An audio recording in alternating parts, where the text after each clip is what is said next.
warahmatullahi wabarakatuh. Selamat pagi, siang, sore, malam, dini hari kepada semua audiens. Alhamdulillah kita bisa bertemu lagi. Hari ini kita akan membahas tentang Pancasila ya. Terutama pertemuan kita kali ini adalah membahas nilai-nilai etis Pancasila. Nilai-nilai etis Pancasila itu dijabarkan dalam kelima sila itu, dan kelima sila itu masing-masing memiliki nilai etisnya. Untuk perjumpaan kita kali ini kita membahasnya sila pertama ya. Nah, sila pertama ini temanya adalah ketuhanan dalam kebudayaan. Jadi seperti yang kita tahu, isi sila pertama Pancasila adalah ketuhanan yang Maha Esa, arti ketuhanan yang Maha Tunggal, Tuhan yang Maha Tunggal, dan semua agama itu meyakini bahwa Tuhan yang mereka sembah adalah Maha Tunggal. Artinya hanya satu, tidak ada duanya, gitu ya konsepnya ya.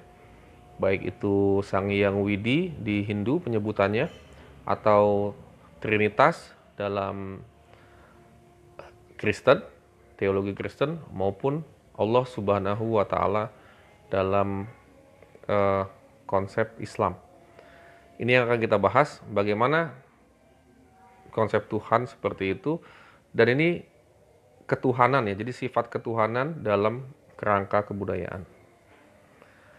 Nah, ini nyambung dari pembahasan sebelumnya, di mana Pancasila sebagai etika ya, karena ketika dia dipahami sebagai ideologi juga, dasar negara juga, maka dalam aplikasinya itu kan terkait juga dengan etika. Bagaimana etika kita bernegara, berpemerintahan, berpekerjaan, berkuliahan, bersekolahan, berumah tanggaan, dan hukum ya, itu berlandaskan Pancasila. Nah, jadi etikanya bukan cuma hukum, tapi etika juga sebagai moral guidance atau panduan moral yang dapat diaktualisasikan ke dalam tindakan konkret yang melibatkan berbagai aspek kehidupan. Oleh karena itu, sila-sila Pancasila perlu diaktualisasikan, perlu diterapkan ya, lebih lanjut dalam putusan tindakan, sehingga mampu mencerminkan pribadi yang soleh, utuh, berwawasan moral akademis. Itulah yang kita sebut sebagai Pancasila yang sudah terinternalisasi dalam diri tiap-tiap kita. Pancasila yang tidak menggantikan posisi agama, karena agama menyeluruh ya, dari bangun tidur sampai tidur lagi, dari masih kecil sampai dewasa itu sudah diatur. Nah, kalau Pancasila butuh soleh, utuh, dan berwawasannya itu dalam hal berbangsa dan bernegara. Jadi siswa yang beretika Pancasila diharapkan dapat mengembangkan karakter yang Pancasilais melalui sikap yang positif, seperti jujur, disiplin, tanggung jawab, mandiri, dan lainnya. Etika Pancasila adalah cabang filsafat yang dijabarkan dari sila-sila Pancasila untuk mengatur perilaku kehidupan bermasyarakat, berbangsa, dan bernegara di Indonesia. Jadi penekanannya di berbangsa dan bernegara, karena setelah 1945 kita sudah mengaku bahwa kita berbangsa dan bernegara yang satu. Kita punya 17.000 pulau, kita punya 700 sekian bahasa, dan seterusnya. Nah, itu semua mengaku berbangsa dan bernegara yang satu. Oleh karena itu, dalam etika Pancasila tergantung nilai-nilai ketuhanan, nilai-nilai kemanusiaan, persatuan, kerakyatan, dan keadilan, di mana kelima nilai tersebut membentuk perilaku manusia Indonesia dalam semua aspek kehidupannya. Nah, kita fokus ke sila pertama ya. Kita akan bahas sila ketuhanan, di mana sila ketuhanan mengandung dimensi moral berupa nilai spiritualitas yang melekat dan mendekatkan diri manusia kepada Sang Pencipta. Sehingga nanti ketika dekat dengan Sang Pencipta, maka dia juga mengamalkan atau dia juga taat kepada nilai agama yang dianutnya. Nah, ini kita memahami konsep ketuhanan dalam Pancasila ya, lanjutannya ya. Kita coba gali lebih dalam. Nah, karena katanya ketuhanan, bukan keallahan gitu ya, atau bukan ke Yesusan, bukan ke Sang Hyang Widian, berarti yang disebut Tuhan di sini ini untuk menyapa ilahi. Yang kita sebut dalam bahasa Indonesia adalah Tuhan. Ilahi itu bahasa Arab, bahasa Al-Quran, salah satu penyebutan dari Tuhan. Ilah itu artinya yang berkuasa. Ya, yang berkuasa, yang menentukan ilah itu ya. Nah, itu salah satu sifat dari Tuhan, dia yang berkuasa dan menentukan. Banyak lagi sifat Tuhan seperti atau nama-nama Tuhan seperti Maha Perkasa misalnya, atau Maha Bijaksana misalnya, atau Maha Adil, seperti itu ya. Nah, lebih jauh tadi sempat saya singgung, jadi dalam Pancasila kita tidak menggunakan kata Yahweh seperti orang Yahudi menyebut Tuhan, atau Elohim seperti orang Israel menyebut Tuhan, atau Allah Subhanahu wa Ta'ala seperti orang Islam menyebut Tuhan, atau Puang Matua kata orang Toraja, atau Wisneno kata orang Timur, atau kalau orang Jawa bilangnya Sang Hyang Wenang, yang Maha Tunggal ya. Tapi orang Indonesia secara keseluruhan, secara umum menyebutnya dengan nama Tuhan ya, gitu ya. Jadi Allah, Tuhan sama dalam arti kata, secara ide, konsep sama, karena ya memang tidak ada Tuhan selain Allah. Kalau misalnya orang Islam meyakini seperti itu, la ilaha, tidak ada Tuhan, tidak ada lagi entitas Tuhan kecuali Allah, misalnya seperti itu. Nah, jadi Tuhan ya Allah, misalnya seperti itu. Nah, ini oleh Soekarno diperjelas sebagai ketuhanan yang berkebudayaan. Soekarno pernah ngomong ini, yaitu menyembah Tuhan dengan mengedepankan sifat toleransi, solidaritas, dan keterbukaan. Ini juga ada di ajaran agama ya. Nah, nilai-nilai itu diamalkan di dalam agama, baik Islam, Kristen, dan agama-agama lainnya dengan cara beradab, dengan hormat menghormati satu sama lain. Jadi mengamalkannya dengan cara beradab, dengan cara adab itu apa ya? Adab itu secara sederhananya sopan santun ya. Tapi adab itu tata cara sebenarnya. Tata cara itu komplit ya, menempatkan orang, memposisikan orang duduk, memposisikan cara bahasa kita terhadap orang, gitu ya, sampai memang betul ke sopan santun. Nah, tadi kita melaksanakan agamanya dengan cara beradab, tidak gerasa-gerusu, dan sesama orang beriman, walaupun agamanya beda, itu juga harus saling hormat menghormati satu sama lain. Demikian kata Soekarno. Nah, sebagai konsensus bersama, konsensus itu kan kesepakatan ya.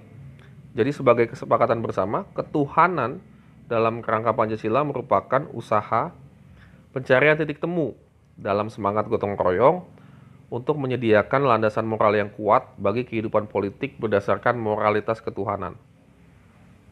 Jadi ketuhanan titik temu ya, karena waktu itu juga cek lagi Piagam Jakarta, gitu ya, proses lahirnya Pancasila dengan semangat gotong royong, bersama-sama orang Islam tradisional, orang Islam perkotaan ya, terus juga kaum kebangsaan juga. Akhirnya titik temunya ada di Pancasila, dan ini menjadi dasar negara, ini politik yang juga sebagai landasan politik bernegara, dia juga tetap memiliki nilai-nilai ketuhanan di dalamnya.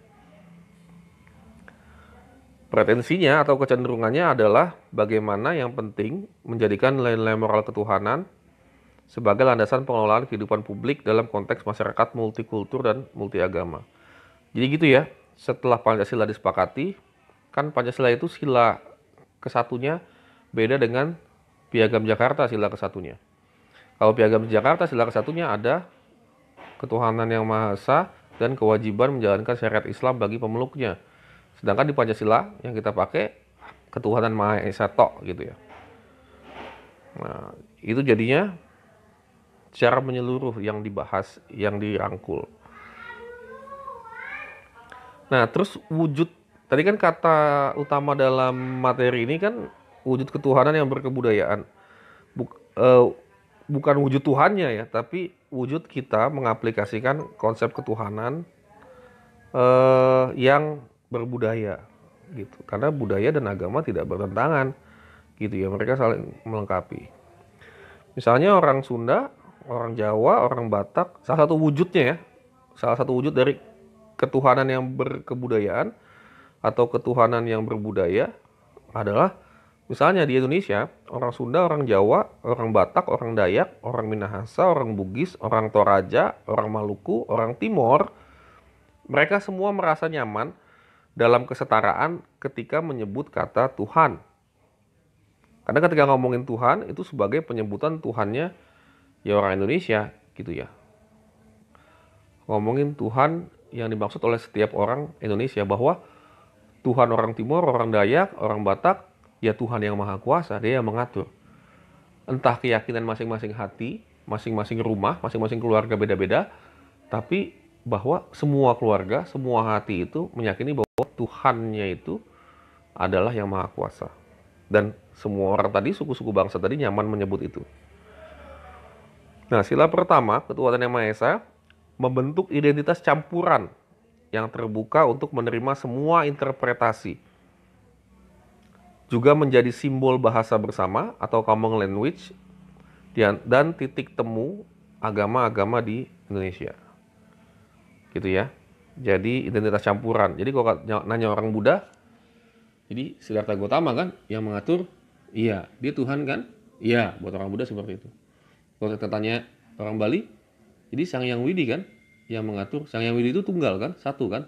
Iya. Dia Tuhan kan? Iya. Gitu ya. Begitupun orang Kristen, begitupun umat Muslim. Mengakui bahwa Al-Jabar, Al-Aziz, Al-Ghafar itu adalah gelar-gelar nama untuk Tuhan. Apalagi contoh wujud yang lain di Indonesia. Di Indonesia, implementasi ajaran agama tidak otomatis menjadikan penduduk Indonesia menyerupai orang Arab, India, atau Tiongkok. Jadi Islamnya datang, Kristennya datang dari Timur Tengah, dari Yerusalem, ya, atau kalau Islam dari Arab, gitu ya. Nah, ketika agamanya dipeluk, ajarannya dipeluk, diambil, masuk ke dalam hati, menjadi keyakinan, itu tidak mengubah penduduk Indonesia menjadi seperti kawasan asal agama itu berasal, gitu. Orang Indonesia mengamalkan hadis atau ajaran Rasulullah untuk berkewajiban menutup aurat. Nah, di Indonesia, Muslim di Indonesia itu menutup auratnya dengan bahan pakaian yang berbeda-beda. Tidak pakai gamis semuanya seperti orang-orang di Arab.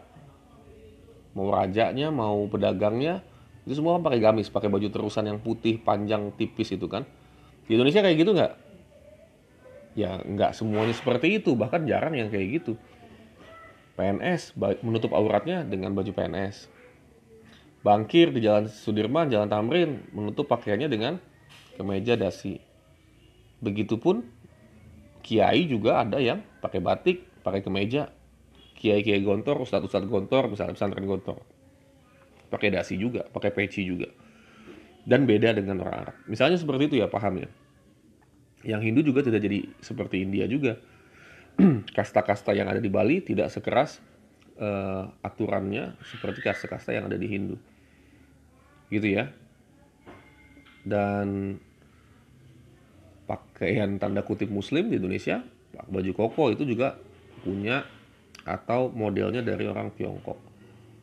Gitu. Yang orang Tiongkok sendiri juga sudah tidak pakai baju seperti itu, jarang. Dan ketika menganut Buddha, ketika menganut Konghucu, tidak harus sama persis dengan apa yang ada di Tiongkok. Seperti itu ya. Di Tiongkok tidak ada candi sebesar Borobudur.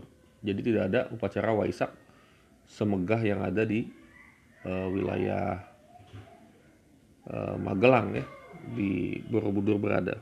Seperti itu ya. Nah, ini diulang lagi ketuhanan yang berkebudayaan sebagai saripati nilai Pancasila. Jadi intinya ketuhanan yang berkebudayaan adalah ketuhanan yang diamalkan demi perwujudan kemanusiaan yang adil dan beradab. Jadi melandasi kemanusiaan. Jadi ketuhanannya nggak mungkin anti kemanusiaan. Ketuhanannya tidak mungkin biadab. Ketuhanannya tidak mungkin tidak menyayangi sesama manusia. Jadi dalam memahami, mengimani, dan melaksanakan ajaran Tuhan, rakyat Indonesia mesti mengarahkan segenap praktik ketuhanannya demi kesejahteraan manusia dan demi keadilan sosial.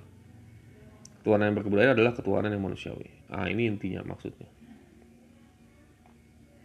Ya memang itu yang diajarkan. Ada hadis di Islam. Hadis itu perkataan Rasulullah ya. Kalau di bahasa Indonesia kan, tidak sempurna imanmu sebelum engkau menyayangi saudaramu sebagaimana engkau menyayangi diri kamu sendiri. Jadi belum sempurna imannya kalau belum menyayangi saudaranya seperti menyayangi diri sendiri. Saudaranya itu maksudnya tetangganya, saudaranya, gitu ya. Seperti menyayangi diri sendiri, berarti nggak boleh tetangganya susah kelaparan, nggak boleh saudaranya susah kelaparan, banyak utang, bunuh diri, nggak boleh. Buat umat Islam seperti itu. Di Kristen juga ada ajaran kasih ya. Seperti itu, orang yang kuat memaafkan. Apabila ditampar pipi kananmu, berikan pipi kirimu. Jadi hal-hal yang seperti itu. Nah, itu kemanusiaan. Dan kalau semua umat beragama melaksanakan ajaran agamanya dengan baik, wah, ini Indonesia juga sudah beres sebenarnya. Urusan hukum, urusan ekonomi dan politik sudah beres. Ya. Sehingga praktek pengamalan iman atas Tuhan ditempatkan dalam rangka pemuliaan martabat manusia yang memang sejak awal telah dimuliakan Tuhan. Nah, betul. Jadi tidak mungkin orang beriman kalau dia tidak menghormati manusia lainnya. Sangat tidak mungkin. Gitu ya. Dan dalam tatapannya terhadap dalam tatapannya terhadap manusia yang lain, terhadap umat beragama yang lain, dia melihat kekuasaan Tuhan di situ. Oh, memang manusia diciptakan berbangsa-bangsa untuk saling mengenal. Oh, memang kalau Tuhan menciptakan manusia berbagai bangsa, agama juga gak semuanya meyakini satu agama, memang itu sudah sunatullah, sudah ketetapan dari Yang Maha, bahwa ada perbedaan, ada lakum dinukum waliyadin. Nah, itulah yang perlu disikapi. Sebenarnya mudah apabila Tuhan ingin menyamakan semuanya menjadi satu agama. Cuman Tuhan meletakkan pelajaran-pelajaran kepada manusia bahwa ada perbedaan suku, ada perbedaan agama, gitu ya. Nah itu, jadi nggak mungkin seorang yang beriman membunuh orang karena dianggap perbedaan agama saja, gitu ya. Nggak mungkin orang beriman membunuh kalau tidak hak untuk membunuh, untuk hukum dan seterusnya. Oke, dari saya cukup sekian. Mudah-mudahan sudah dipahami. Nanti dikaitkan dengan konteks HTI ya. Tahun 2010 ada pembubaran organisasi HTI. Nah, kasih pemikiran kalian tentang itu. Kenapa HTI akhirnya pemerintah memilih untuk dibubarkan. Oke, jangan lupa subscribe channel ini, like video ini juga untuk mendukung video-video yang mudah-mudahan berkualitas selanjutnya. Terus bisa juga dengerin kami di Spotify, Google Podcast maupun Anchor atas nama Podcast Cikgu Akin. Oke, itu aja dari kami. Terima kasih. Assalamualaikum warahmatullahi wabarakatuh.